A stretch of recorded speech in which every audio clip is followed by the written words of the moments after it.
இந்த கடை மேலே நீங்கள் ஆக்ஷன் எடுக்க முடியாது, கம்பெனி மேலே தான் ஆக்ஷன் எடுக்க முடியும். நீங்கள் அந்த 10 ரூபா அவன் வாங்கினா சொன்னால் அவங்க கூட சண்டை போடுவீங்களா? அவன் பேர் அவனுடைய குலம் கோத்திரம் எல்லாத்தையும் நீங்கள் வந்து எழுதுவீங்களா? எஃப்ஐஆரில் எழுதுவீங்களா? It is not possible. அந்த மாதிரி எதுவுமே எஃப்ஐஆர் கிடையாது. உச்ச நீதிமன்றம் சொல்ல எல்லாமே கரெக்டுன்னு நீங்கள் ஏற்றுக்கக்கூடாது. என்னை பொறுத்த வரைக்கும் 142 ஜனாதிபதிக்கு டைம் லிமிட் போட்டாங்க பார்த்தீங்களா, 3 மாதம் 2 மாதம், அதுவே தப்புன்னு தான் நான் சொன்னேன். இன்றைக்கி வரிசையாக அவங்க வந்து தப்பு பண்ணிக்கிட்டே இருக்கிறாங்க. நீங்கள் வந்து சம்பாதிக்க தான் அரசியல் பண்ணுறீங்க அப்படிங்கிறது புரிஞ்சு போச்சு, கட்சி நடத்துறீங்கன்னு புரிஞ்சு போச்சு. ரெண்டாவது, கட்சியில் அதிருப்தி இருக்குது, அதை தான் பாயிண்ட்டு. பொறாமப்படுறான் சார் அவன். பாரதம் உலகிலேயே 4வது மிகப்பெரிய பொருளாதாரமாக மாறி இருக்கு. டிஎம்கேக்காரன் என்ன கேட்குறான் தெரியுமா? எனக்கு என்னாச்சு, முதல்வர் குடும்பம் தானே உலகத்திலேயே மிகப்பெரிய பணக்கார குடும்பமா இருக்கு, நானா பணக்கார குடும்பம் அப்படின்னு அவன் கேட்கறான். அந்த அளவுக்கு ஒரு பயங்கரமான அதிருப்தியை ராஜா பார்த்துருக்கிறாரு. ஜெயிச்ச பிறகு திருப்பி இந்த குடும்பம் தான் முன்னால் வரப்போகுது. அந்த குடும்பத்துக்கு ஜால்ரா போடுறதுக்கு தான் இந்த மாதிரி ஒரு 12 குறுநில மன்னர்கள் இருப்பாங்க. திமுக தொண்டை 4வது தலைமுறையாக போஸ்டர் தான் ஓட்டிக்கிட்டு. சார், டாஸ்மாக் ஊழல் தொடர்பாக மதுரையை சேர்ந்த நிர்வாகிகள் ஊழியர்களே பார்த்தீங்கன்னா பொது வெளியில பேசினதுக்காக அவர் சஸ்பெண்ட் செய்யப்பட்ட விவகாரத்தில் இன்னைக்கு மதுரை கிளை உயர்நீதிமன்றத்தில் வந்து உத்தரவு வந்திருக்கு சார். அதாவது பார்த்தீங்கன்னா டாஸ்மாக்ல ஏதோ நடக்குதுன்ற சந்தேகமா தான் இருக்கு, சம்திங் இஸ் ராங்னு சொல்லியிருக்காங்களே, இது எப்படி பாக்குறீங்க சார்? யார் சொல்லிருக்காங்க? நீதிபதி புகழேந்தி சொல்லியிருக்காரு சார். அதான் சொல்றேன், நீதிபதி சொல்றதுதான் இம்பார்ட்டன்ட். அவங்கள விட்டுருங்க, வழக்கு போட்டவங்களாம் விட்டுருங்க, வழக்கு யாரோ வேணாலும் போட்டு. பட்டு உச்ச நீதிமன்றம் செய்தது மிகப்பெரிய தவறு. உச்ச நீதிமன்றத்தை நான் வந்து நீதிபதிகளை விமர்சிக்கல சார், உச்ச நீதிமன்றத்தினுடைய அந்த அறிவிப்பை தான் நான் இது பண்ணுறேன். அதாவது அவங்க டெம்பரரி இடைக்கால தடை போட்டாங்க பார்த்தீங்களா இடிக்கு, அது மிகப்பெரிய தவறு. ஏன்னா அவங்க வந்து அவசரமாக ஊருக்கு போகணும், 2 மாதம் கோடை விடுமுறை இருக்குது, கோடை முடிஞ்ச பிறகு கோடை விடுமுறை வருது. முக ஸ்டாலின் மட்டும்தான் போயிட்டு ஊட்டியில் என்ஜாய் பண்ணலாமா, நாங்களும் தான் என்ஜாய் பண்ணுவோம்ல. அதுக்காக அந்த அவசரத்தில் வந்து 5 நிமிஷம் பேசிட்டு பார்த்துட்டு என்ன ஏதுங்கிறது கூட புரிஞ்சுக்காம இதை வந்து நீங்கள் வந்து அரசியல் சட்டத்திற்கு புறம்பாக வேலை செய்கிறீர்கள், கூட்டாட்சி தத்துவத்திற்கு எதிராக வேலை செய்கிறீர்கள், வரம்பை மீறி போகிறீர்கள், இதெல்லாமா பேசுவாங்க. அங்கே முதல்ல நீங்கள் என்ன கேஸு விசாரிச்சிங்களா, அது கூட ஒன்றுமே தெரியாது. அதுக்குள்ளே இவ்வளவு ஸ்டேட்மெண்ட்டை போட்டுவிட்டு ஓகே இடைக்கால தடை கொடுத்துட்றோம் அப்படின்னு கிளம்பி போயிட்டாங்க. இந்த மாதிரி பண்ணுறதுனால தான் எனக்கு என்ன மாதிரி ஒரு சாதாரண மனிதர்களுக்கு என்ன சந்தேகம் வருது, துஷ்யந்த் வர்மா கையில் அவ்வளோ 13 கோடி ரூபா எரிஞ்சு போச்சு, இன்னொரு 11-12 கோடி ரூபா எரியாத நோட்டுகள் இருந்துச்சு, இதெல்லாம் எங்கேருந்து வந்துச்சுங்கிறது நாங்கள் கேட்போமா மாட்டோமா? அதான் ப்ராப்ளம்.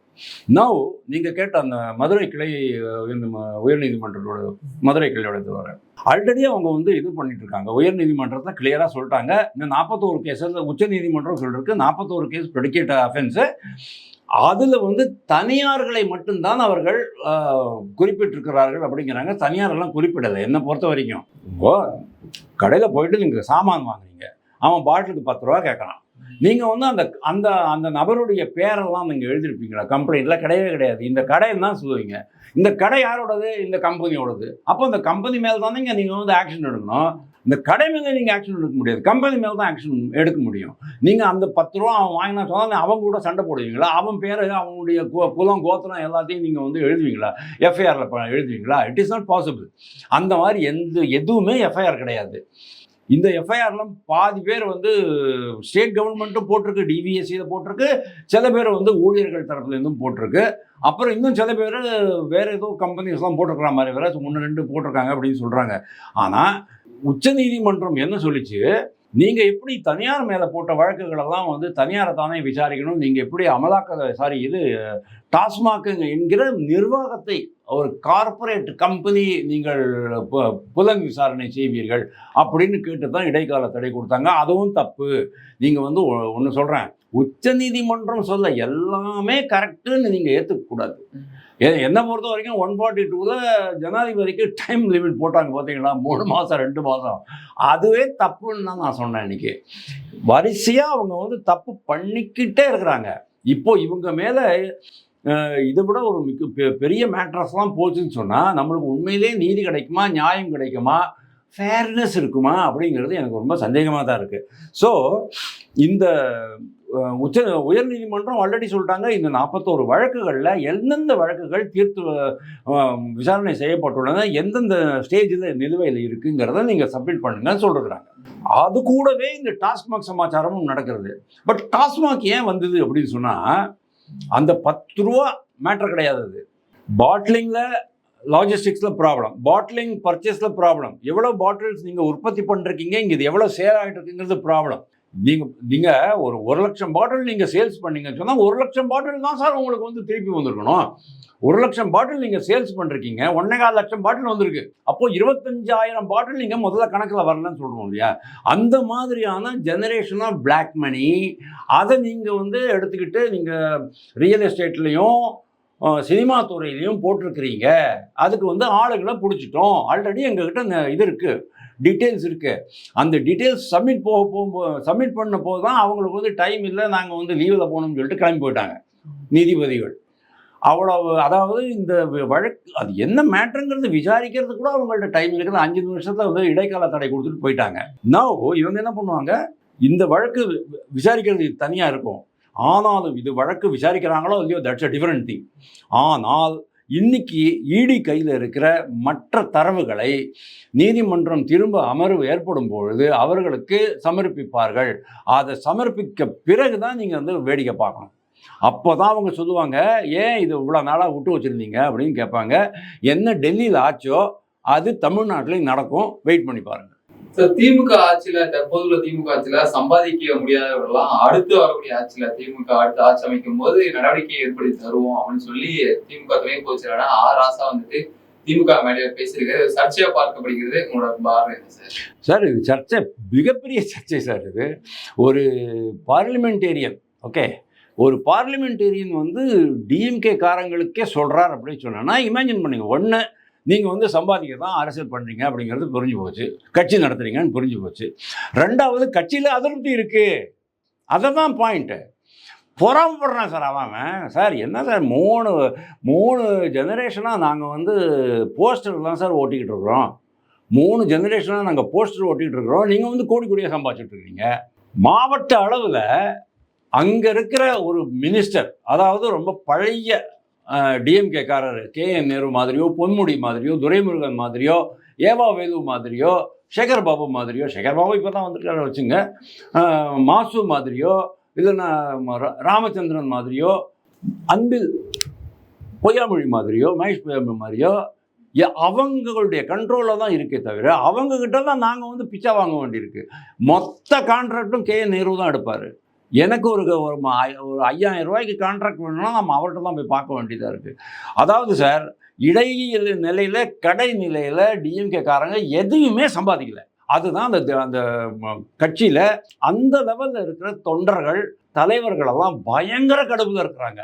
ஆனால் நீங்கள் என்ன பண்ணுறீங்க, அதாவது 30,000 கோடி ரூபாய் டாஸ்மாக் பணமே எங்களுக்கு வரமாட்டேங்குது அப்படிங்கிற மாதிரி இவர் சொல்கிறார். அதாவது 50% டாஸ்மாக் சேல் வந்து இன்றைக்கி 45,000 கோடி ரூபா அவங்க காமிக்கிறாங்கன்னு வச்சுக்கோங்க. 50% தான் வருது அப்படின்னா 45,000 கோடி ரூபாங்கிறது 50%. அப்படின்னா 45,000 கோடி ரூபா கணக்கில் வரல. அதே மாதிரி இப்போ டாஸ்மாகில் வந்து 10 ரூபாலேருந்து 40 ரூபா வரைக்கும் பாட்டிலுக்கு வாங்குறீங்க அப்படின்னு சொன்னால் அது எங்கே போகுது? அதாவது எங்கெங்கெல்லாம் பெரிய பெரிய அளவில் வந்து கருப்பு பணம் உற்பத்தி பண்ணி எடுத்துக்கிட்டு போக முடியுமோ அது எல்லாமே முதல் குடும்பம் தான் சார். 9.69% பொருளாதார வளர்ச்சி. பாரதம் உலகிலேயே 4வது மிகப்பெரிய பொருளாதாரமாக மாறி இருக்கு. டிஎம்கே காரன் என்ன கேட்குறான் தெரியுமா, எனக்கு என்ன ஆச்சு, முதல்வர் குடும்பம் தானே உலகத்திலேயே மிகப்பெரிய பணக்கார குடும்பமாக இருக்கு, நானா பணக்கார குடும்பம் அப்படின்னு அவன் கேட்குறான். அந்த அளவுக்கு ஒரு பயங்கரமான அதிருப்தியை ராஜா பார்த்துருக்கிறாரு. ராஜாவுடைய கான்ஸ்டிடுவன்சியில் அவருடைய பொசிஷன் நல்லா தான் இருக்குது அப்படின்னு அவங்க சொல்கிறாங்க. கோலாகல கருத்து கணிப்பில் வந்திருக்குது. அந்த தொகுதியில் 3, அந்த பார்லிமெண்ட்ரி கான்ஸ்டிடுவன்சியில் 3 தொகுதிகளில் 2ல் கண்டிப்பாக டிஎம்கே இஸ் வெரி ஸ்ட்ராங் அப்படிங்கிற மாதிரி. ஏன்னா தொகுதியில் இருந்தாலும் கவனிச்சுக்கிறாரு. காரில் வந்து ஜீப்பில் வந்து பெட்டியாக வந்து கேஷ் எடுத்துக்கிட்டு போனாலும் வந்து தேர்தல் பறக்கும் படை அதிகாரிகள் அதை பிடிச்சிட்டு ஓகே போங்கன்னு சொல்லி விட்டுடுறாங்க. பார்த்தீங்கல்ல 2024 எலெக்ஷனுக்கு முன்னால் நீங்கள் பார்த்தீங்க. அந்த அளவுக்கு அவங்க வந்து பார்த்துக்கிட்டு இருக்கிறாங்க. ஆனாலும் கூட கட்சியில் கீழ்மட்ட அளவில் மிக பரவலான ஒரு அதிருப்தி இருக்குங்கிறத நம்ம வந்து மேயர் எலெக்ஷனில் பார்த்தோம். மேயர்கள் மாற்றும் போது பார்த்தோம்.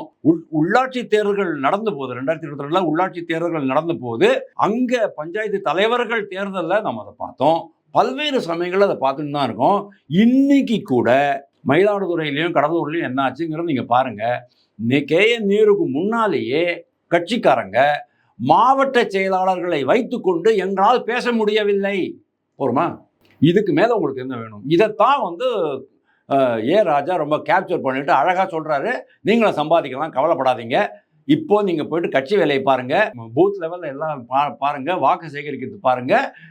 ஜெயிச்ச பிறகு திருப்பியும் நாம இது பண்ணுறோம். ஆனால் என்ன தெரியுமா, ஜெயிச்ச பிறகு திருப்பி இந்த குடும்பம் தான் முன்னால் வரப்போகுது. அந்த குடும்பத்துக்கு ஜால்ரா போடுறதுக்கு தான் இந்த மாதிரி ஒரு 12 குறுநில மன்னர்கள் இருப்பாங்க. திமுக தொண்டை 4வது தலைமுறையாக போஸ்டர் தான் ஓட்டிக்கிட்டு இருக்கோம். ஸோ இப்போ தமிழகத்தில் அந்த 6 மாநிலங்களவை உறுப்பினருக்கான பதிவு வந்துட்டு ஜூலை மாதத்தில் முடிவடைகிறது சார். இப்போ ஜூன் 19ஆம் தேதி தேர்தல் நடக்க இருக்கிறது. யார் யாருக்கு இந்த 6 சீட்டில் வந்துட்டு கிடைக்க இருக்குது சார்? 2 கட்சிகளில் யார் யார் கொடுப்பாங்கன்னு நினைக்கிறீங்க சார்? அப்படியே ரொம்ப கஷ்டமான கேள்வி சார் இது. ஏன்னா இதை பற்றி நான் யோசிக்கவே இல்லை. பட் இதில் வந்து ப்ராப்ளம் வந்து டிஎம்கேக்கு இருக்கா சார். டிஎம்கேக்கு வந்து ரொம்ப கிளியராக அவங்க சொல்லிடுவாங்க. அவங்க வந்து எப்போவுமே வந்து ராஜ்யசபா சீட்டை வந்து மற்ற தோழமை கட்சிகளுக்கெல்லாம் கொடுக்க மாட்டாங்க. ப்ராபப்ளி வைகோபால், எனக்கு இன்னும் வைகோபால் சாமிக்கு இந்த முறை கிடைக்காதுன்னு நினைக்கிறேன். ஏன்னா அதுக்கு தான் வந்து அவருடைய பையனை வந்து திருச்சியில் நிற்க வச்சு ஜெயிக்க வச்சுட்டாங்க. ஓகே, அதனால் வைகோபால் சாமிக்கு ஆல் ப்ராபபிலிட்டி கிடைக்காது. அதுக்கப்புறமா என்னை பொறுத்த வரைக்கும் இதில் வந்து மெயின் ப்ராப்ளம் யாருக்கு வரும் அப்படின்னு சொன்னால் விஜயகாந்த் கட்சிக்கு வரும். ஏன்னா விஜயகாந்த் கட்சிக்கு வந்து ஆல்ரெடி அவங்க கேட்டுக்கிட்டு இருக்கிறாங்க, இந்த மாதிரி ஒப்பந்தம் பண்ணியிருக்கிறோம் அப்படின்ட்டு. இவங்க சொல்கிறாங்க கையெழுத்து போடலை அப்படிங்கிறாங்க. ஏடிஎம்கேல வந்து 2 தான் இருக்குது கையில். ஓகே, இப்போ பாரதிய ஜனதா பார்ட்டி அது 1 2 சேர்த்தாலும் கூட உங்களுக்கு வந்து அவ்வளோதான் வரும். 2க்கு மேலே வராது. ஸோ 2 இந்த பக்கம் 4 இருக்கும். 6 சீட்டு தான், அதுக்கு மேலே இருக்காது. ஸோ டிஎம்கே வந்து மோஸ்ட் ப்ராபபிளி அவங்களுக்குள்ளே தான் அதை வந்து பங்கிட்டுக்கு போகிறாங்க. தோழமை கட்சிகளுக்கு கொடுக்குமாங்க. ஏன்னா விடுதலை சிறுத்தைகள் கட்சிக்கு கூட கொடுக்கறதுக்கான வாய்ப்புகள் ரொம்ப குறைவு. ஏன்னா அந்த கட்சியினுடைய மான மரியாதை ரொம்ப கம்மியாக போச்சு. அதாவது கூட்டணிக்குள்ளேயே அவங்களுடைய மான மரியாதை கம்மியாக போச்சு, நம்பகத்தன்மை கம்மியாக போச்சுங்கிற நம்ம ஏற்கனவே பதிவு பண்ணிட்டோம். வைகோ இருக்கிறாரு. மனிதநேய மக்கள் கட்சி மாதிரி கட்சிகளுக்கெல்லாம் ஒன்றும் கிடையாது. அவங்களாம் வேல்முருகெல்லாம் ஒரு சீட்டு 2 சீட்டு கொடுத்துட்டு உட்காந்து வச்சுருவாங்க. அதுவும் உதயசூரியன் சின்னத்திலே நிற்கணும்னு வேற சொல்லிடுவாங்க. இது போயிட்டுருக்கோம்.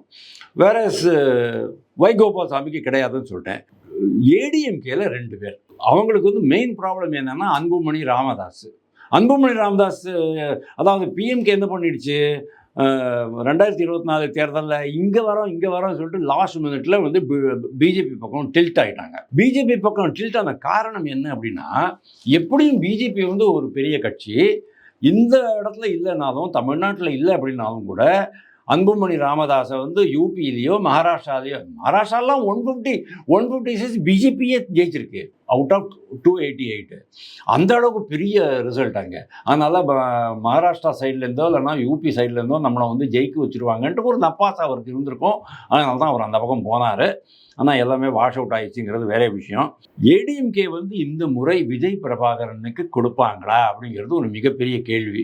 இதுக்கு ஆன்சர் என்ன அப்படின்னா, விஜய் பிரபாகரன், அதாவது இந்த தேமுதிக அப்படிங்கிற கட்சியை எவ்வளவு முக்கியமான கட்சி அப்படின்ட்டு ஏடிஎம்கேல பார்க்குறாங்க அப்படிங்கிறத நம்ம பார்க்கணும். என்னை பொறுத்த வரைக்கும் தேமுதிகவுக்கு வந்து 234 தொகுதிகள்லையும் ஓரளவுக்கு பரவலான வாக்குகள் இருக்குது. ஆனால் ஒரு குமிப்பாக இல்லை. அதாவது ஒரு சில இடங்களில் அவர் முதல்ல நின்று அந்த ரிஷிவந்தியம் அந்த மாதிரி கள்ளக்குறிச்சி அந்த சைட்லலாம் கொஞ்சம், விழுப்புரம் சைட்லலாம் கொஞ்சம் இருக்கலாமா இருக்கும், கான்சன்ட்ரேட்டடாக இருக்கலாம். பட் அதனால எவ்வளவு பொலிட்டிக்கல் டிவிடெண்ட் கிடைக்கும் அப்படின்ட்டு ஏடிஎம்கே இந்த ட்ரிப்பு பார்க்கத்தான் போகுது.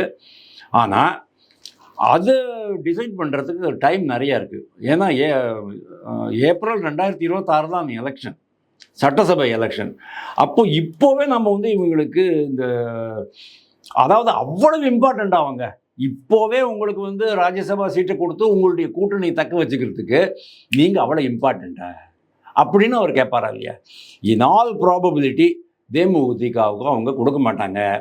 தேமுதிகவுக்கு வேறு வழி என்ன இருக்குது? அவங்களுக்கு வேணும்னா டிஎம்கே கூட்டணி போகலாம், இல்லைன்னா ஏடிஎம்கே கூட்டணி போகலாம், வேணும்னா விஜய் கூட்டணி கூட போகலாம்.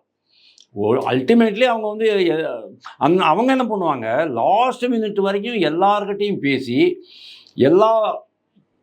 எல்லா கதவுகளையும் தட்டி எல்லாருக்கூடையும் negotiation at same time parallel negotiation பண்ணிக்கிட்டே இருப்பாங்க. லாஸ்ட் மினிட்ல வந்து டிசைட் பண்ணுவாங்க, அந்த கட்சி கூட போயிடலாம் அப்படிங்கிற மாதிரி. அந்த மாதிரி ஒரு நம்பகத்தன்மை இல்லாத ஒரு கட்சிக்கு எடப்பாடி பழனிசாமி கொடுப்பார் அப்படிங்கிறது நான் நினைக்கல. இந்த ட்ரிப் எனக்கு என்னமோ தோணுது, ரெண்டையுமே அவங்க தான் வச்சுக்குவாங்க. ஏன்னா பாமகவுக்கும் கிடையாது, தேமுதிகவுக்கும் கிடையாது.